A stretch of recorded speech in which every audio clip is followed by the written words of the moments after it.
balik na lang tayong ICC ulit. Since ayaw natin maging masyadong assuming and to read too much into the statements of Inday Sara.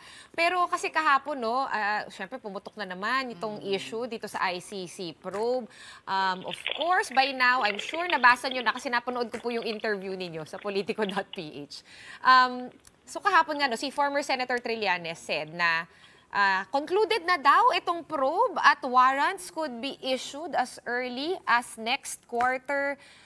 Tapos sabi naman ngayon ni PBBM na the Philippines will not cooperate with the ICC for the 100th time. So ano po ba yung nagyayari? What do you think is really happening? Nahehelo na po ako talaga.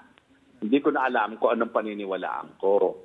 Kasi 7 months ago, I was physically present with PBBM when he publicly announced that we will no longer cooperate with the ICC.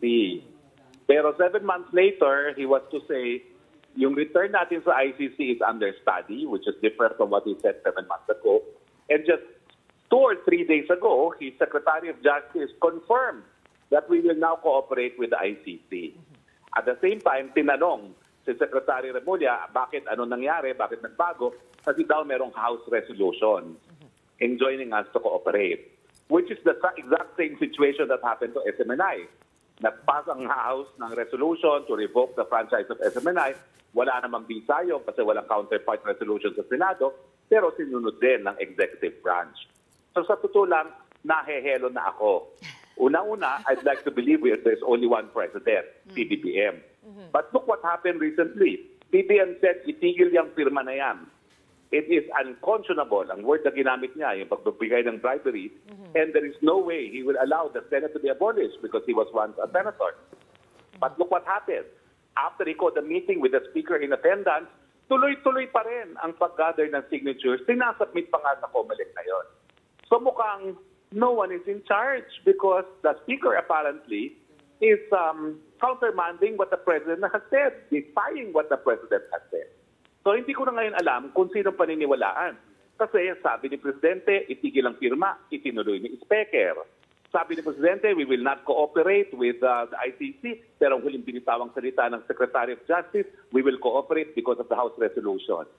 I think, as a unsolicited advice, calling Malacanang, please get your act together, nahehelo na kami.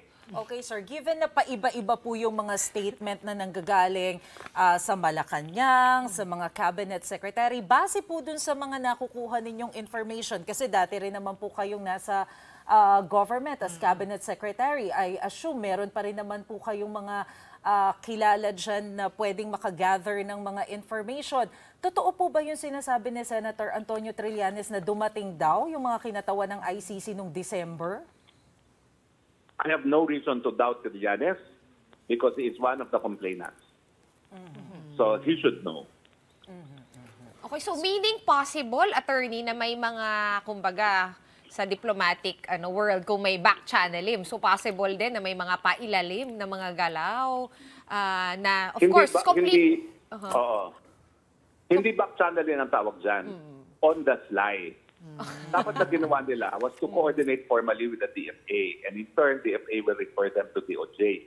Hindi ko lang alam kung nangyari talaga yun. Kasi nagsalita talaga ang Secretary of Justice na we will now cooperate. Okay, sir, were you able to talk to former President Duterte? Ano pong sabi niya? Baka meron siyang mga sinasabi tungkol po dito. I'm with him right now.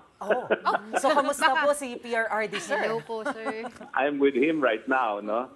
And what he said was, let them do what they want, and I will let the people decide what they want to do. If they will have me arrested, I am here. I will not hide. And I will not tell the people what they should or should not do.